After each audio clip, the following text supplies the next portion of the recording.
2026 বিধানসভা নিৰ্বাচনত 14 নং গোৱালপাৰা পূব বিধানসভা সমষ্টিত কংগ্ৰেছ দলৰ প্ৰাৰ্থিত্ব প্ৰত্যাশী বৰ্তমানৰ বিধায়ক একে ৰচিদ আলম ডাঙৰীয়াক আমি সম্বৰ্ধনা জনাম আৰু বিধায়ক একে ৰচিদ আলম ডাঙৰীয়া আৰু আগন্তুক কংগ্ৰেছ দলৰ প্ৰাৰ্থিত্ব প্ৰত্যাশী আমি আশা কৰিম তেখেতৰ প্ৰাৰ্থিত্ব যাতে লাভ কৰে তাৰ বাবে আমি ভগৱান বা আল্লাহৰ ওচৰত দোৱা ৰাখিছোঁ।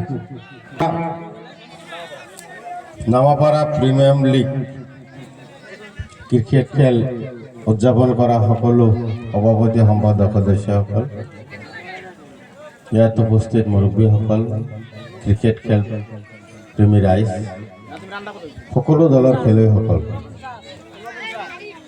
মই একচুৱেলি অহাকালি অহাকাতে আছিল ফাইনেল হ'ব, কিন্তু আহিব পাৰিম নে নাই সেইকাৰণে মই আজিয়ে অলপ ইয়াতে উপস্থিত হৈছোঁ। যদি টাইম পাওঁ কালি আহিম। মানে এই অঞ্চলত যিকোনো খেলা হওক অনুষ্ঠান হওক মই আহিব নোৱাৰিলে মোৰ মনটো বেয়া লাগি থাকে, কাৰণ মোক বিধায়ক বনোৱা প্ৰতিনিধি বনোৱা এই অঞ্চলটোৱে আগভাগ লয়, মোক বহুত মৰম কৰে, দোৱা কৰে, গতিকে যিকোনো অনুষ্ঠানত যদি উপস্থিত থাকিব নোৱাৰোঁ মনটো বেয়া লাগে। তো অহাকালি উপস্থিত থাকিব পাৰিম নে নাই, কাৰণ পৰহিত আমাৰ মাননীয়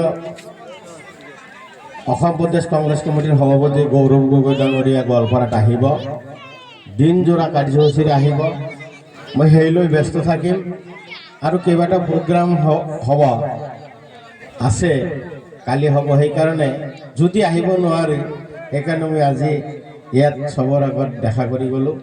আশা কৰিছোঁ যে খেলুৱৈসকল ভাল খেলিব আৰু প্ৰত্যেক খেলতে খেলৰ ইতিহাসত দেখা যায় যে সৰু সুৰা ফিল্ডৰ পৰা গলিৰ পৰা ভাল খেলৰ সৃষ্টি হয়। চহৰ টাউনত গলিৰ মাজত খেলে, তাৰ মাজৰ পৰাই ভাল ক্ৰিকেট খেলৰ সৃষ্টি হৈছে, ক্ৰিকেট ইতিহাসত আছে। এনেকুৱা ধাননি পথাৰত খেলেও বহুত খেলৰ সৃষ্টি হৈছে, আন্তৰ্জাতিক খেলৰ সৃষ্টি হৈছে। মই তাকে আশা কৰিছোঁ যে এনেকুৱা ফিল্ডৰ পৰাই ভাল খেলৰ সৃষ্টি হওক, মই সেইটো আশা কৰিছোঁ আৰু ধন্যবাদ দিছোঁ। পাইছে, ধন্যবাদ, ভাল খবৰ শুভেচ্ছা দিছোঁ, দোৱা কৰিছোঁ তেওঁৰ কাৰণে। ঠিক সেনেকুৱাই মানে সৰু পথাৰৰ পৰা গলিৰ পৰাই ভাল খেলৰ সৃষ্টি হয়। গতিকে এই মানিকপুৰ, এই মোল্লাপাৰা, নামাপাৰা, চাকুমৰী, কৃষ্ণাই এই অঞ্চলত যে নহ'ব মানে নাই। মই এটাই অনুৰোধ কৰিম, যিমান পাৰোঁ আমি নিজে খেলিব চেষ্টা কৰিব লাগে। বিশেষকৈ দেখা যায় যে টিমটো গোটেই হায়াৰত হৈ যায়, সেইটো হ'ব নালাগে। জিকিব লাগিব এইটো মনত এটা থাকে, জিকিবও লাগিব। এটা দুটা হায়াৰ কৰি আনিলে আমি গাইড হিচাপত ল'ব পাৰোঁ, তেওঁক ফ'ল' কৰি আমি খেলবিলাক খেলিব পাৰোঁ। প্ৰয়োজন আছে ভাল খেলুৱৈ শিকাৰ কাৰণে আনক, কিন্তু যিমান দূৰ পাৰে চেষ্টা কৰিব নিজে খেলিবলৈ। যিয়ে নহওক মই উদযাপন কমিটিক ধন্যবাদ দিছোঁ, যে মোক মাতিলে, যি সন্মান দিলে তাৰ কাৰণে মই মানে স্মৰণীয় হৈ থাকিব। আশা কৰিছোঁ আগলৈকে আমি চব মিলাপ্ৰীতিত থাকিম। ৰাজনৈতিক পৰিস্থিতিবিলাকো ভাল নহয়, নিশ্চয় চবেই দোৱা কৰিব যাতে আমি সকলোৱে মিলাপ্ৰীতিত থাকিব পাৰি। আৰু চবচে ভাল লাগিছে যে জুবিন গাৰ্গ দেৱৰ সোঁৱৰণত খেলখন পাতিছে, এইটোৱে ভাল খবৰ। আমি জুবিন গাৰ্গক জীয়াই ৰাখিব লাগিব। তেওঁ যদি আমাৰ মাজত নাই, তেওঁৰ নীতি আদৰ্শ আমি অন্তৰত ৰাখিব লাগিব। আমি অসমখন বিভিন্ন জাতি জনজাতিৰে গঢ়া, এই গোটেই জাতি জনজাতি আমি মিলাপ্ৰীতিত থাকিব লাগিব, যিটো জুবিন গাৰ্গদেৱে বিচাৰিছে। আজি তেওঁ যদিও আমাৰ মাজত নাই, তেওঁক স্মৰণ কৰি এনেকৈ খেলবিলাক পাতিব।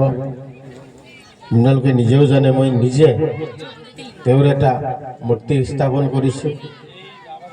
এটাই কাৰণ, তেওঁক বিচাৰি পালে আমি অসমীয়া বিচাৰি পাওঁ। গোটেই আমি এখন বৃহৎ অঞ্চলত এই অসমখনত আমাৰ সম্পদ হেৰুৱাইছোঁ, আমাৰ আইডেণ্টিটি হেৰুৱাইছোঁ। তেওঁ আমাক আইডেণ্টিটি দি থৈ গ'ল। ৱৰ্ল্ডৰ যিকোনো ঠাইত যদি আমি যাওঁ, অসম বুলি ক'লেও যদি চিনি নাপায়, যদি আমি কওঁ জুবিন গাৰ্গদেৱৰ দেশৰ মানুহ, আমাক চিনি পাব। সেইখিনি আমাৰ আইডেণ্টিটি দি থৈ গ'ল তেওঁ আমাৰ লগত। যিয়ে নহওক ধন্যবাদ দিছোঁ। জুবিন গাৰ্গদেৱৰ স্মৰণত যে খেলখন পাতিলে সকলোকে ধন্যবাদ দিছোঁ। আৰু সকলোকে কওঁ জুবিন গাৰ্গদেৱক আমাৰ মাজত নাথাকিলেও আমি জীয়াই ৰাখিম। ধন্যবাদ। খুদা হাফেজ।